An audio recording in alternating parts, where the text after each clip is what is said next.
Nasabat ng mga otoridad ang mahigit 700,000 pisong halaga ng mga smuggled na sigarilyo mula sa dalawang suspect sa Maguindanao del Norte.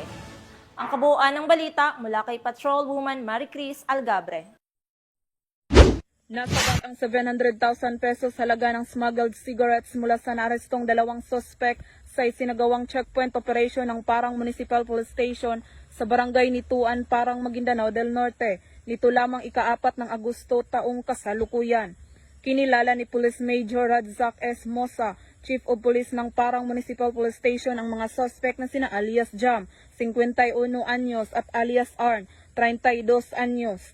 Bandang alas 3:30 ng hapon nang isagawa ang naturang operasyon ng mga tauhan ng Parang Municipal Police Station, katuwang ang Provincial Intelligence Unit Maguindanao del Norte, 1st Provincial Mobile Force Company, 1401st Regional Mobile Force Company at Regional Mobile Force Battalion 14A na nagresulta sa pagkakaaresto ng mga suspect at pagkakasabat ng mga puslit na UC na lula ng Isuzu van truck.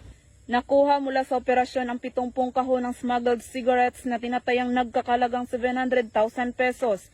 Ang mga arestadong suspect kasama ang mga ebidensya ay nasa kustudiya ng pulisya at nakatakdang i-turnover sa Bureau of Customs para sa tamang disposisyon.